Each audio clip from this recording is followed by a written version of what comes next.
Assalamualaikum warahmatullahi wabarakatuh. Halo teman-teman, perkenalkan saya Nabila Rahma. Assalamualaikum warahmatullahi wabarakatuh. Hai teman-teman, perkenalkan nama saya Nisa Nursyabani dan saya dari kelompok 2. Hai, perkenalkan nama saya Agnes Nadia. Pada kesempatan kali ini, kami akan mempresentasikan tentang literasi informasi dalam pendidikan, pengajaran, dan belajar. Literasi informasi sebagaimana yang kita ketahui, literasi informasi itu merupakan serangkaian kemampuan yang dibutuhkan setiap individu untuk mengenali kapan informasi dibutuhkan, untuk mengetahui informasi tersebut bisa didapatkan, serta untuk mengevaluasi dan menggunakan informasi yang diperlukan tersebut seefektif mungkin. Literasi informasi dianggap sebagai kebutuhan dasar dalam pembelajaran seumur hidup dan bermanfaat untuk semua disiplin ilmu, semua lingkungan pembelajaran, dan semua tingkat. Untuk literasi informasi dalam dunia pendidikan, literasi informasi merupakan kompetensi yang sangat perlu untuk dimiliki oleh semua peserta didik. Keterampilan literasi informasi peserta didik yang utama adalah dapat menggunakan sumber informasi untuk memecahkan masalah dan mengambil keputusan. Sumber informasi tersebut dapat berupa sumber informasi tercetak ataupun terekam seperti sumber informasi yang berbasis komputer. Peserta didik juga diajarkan untuk mampu beradaptasi dengan teknologi baru serta mampu melakukan kegiatan belajar secara mandiri selama sepanjang hayatnya. Nah, keterampilan ini penting untuk dikuasai dan sebagai bagian dari literasi informasi. Nah, untuk yang selanjutnya, perpustakaan sebagai pemecah masalah. Nah, keberadaan perpustakaan ini seharusnya menjadi peluang sekaligus tantangan bagi lembaga pendidikan dan pustakawan untuk mewujudkan atau membuktikan bahwa literasi informasi itu adalah kemampuan yang harus dimiliki oleh semua orang. Nah, salah satu keterampilan yang bisa diajarkan oleh perpustakaan kepada peserta didik adalah misalnya itu dengan menggunakan koleksi dan memanfaatkan layanan perpustakaan serta pencarian artikel online pada database yang dibangun oleh perpustakaan.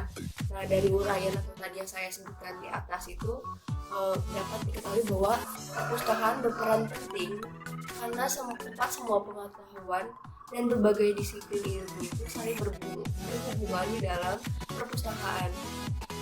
Juga perpustakaan itu merupakan lingkungan informasi yang dibutuhkan dalam hidup dan juga bekerja. Kita masuk ke dalam manfaat literasi informasi dalam dunia pendidikan.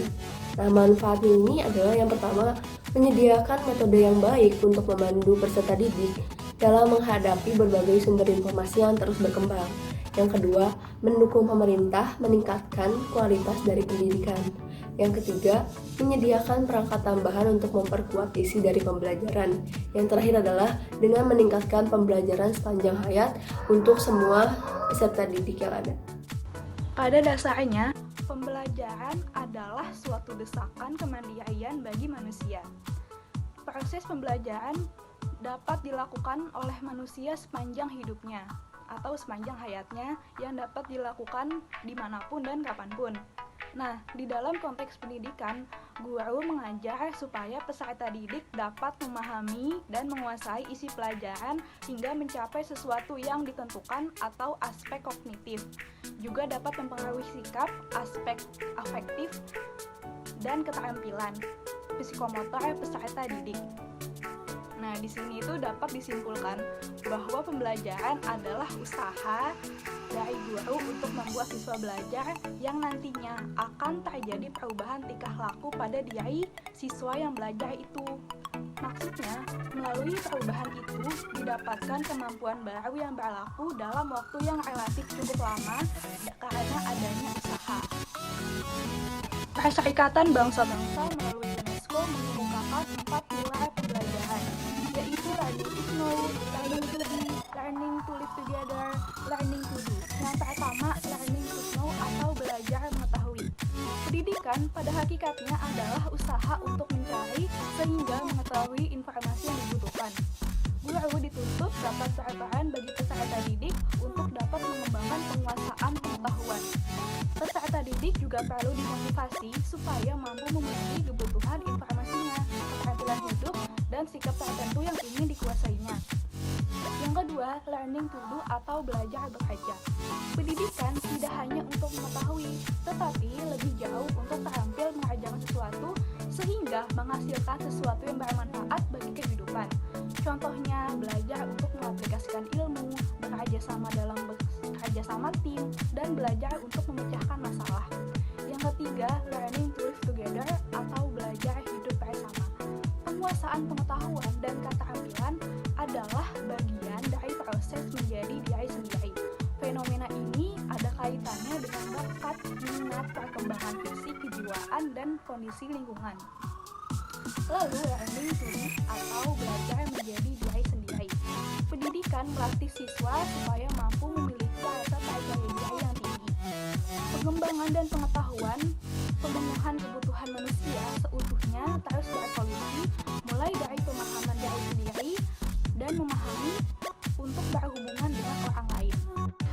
Dalam seminar yang bertajuk Literasi Informasi dalam Pengajaran dan Pembelajaran di Sekolah yang diselenggarakan oleh UNESCO bekerja sama dengan Perpustakaan Nasional, Lembaga Ilmu Pengetahuan Indonesia, dan Kementerian Riset dan Teknologi mengungkapkan bahwa perpustakaan dan sekolah adalah dua hal yang tidak dapat dipisahkan. Literasi informasi perlu diintegrasikan dalam pembelajaran di kelas. Untuk menunjang hal tersebut, fasilitas perpustakaan pun perlu ditingkatkan. Menurut Syamsuddin, tahun 1996 mengemukakan bahwa di dalam pengajaran pendidikan secara luas, guru dapat berperan sebagai pengembang sistem nilai ilmu pengetahuan. Guru harus lebih dinamis dan kreatif dalam mengembangkan proses pembelajaran kepada peserta didik. Di masa depan, guru bukan satu-satunya yang memiliki informasi pengetahuan.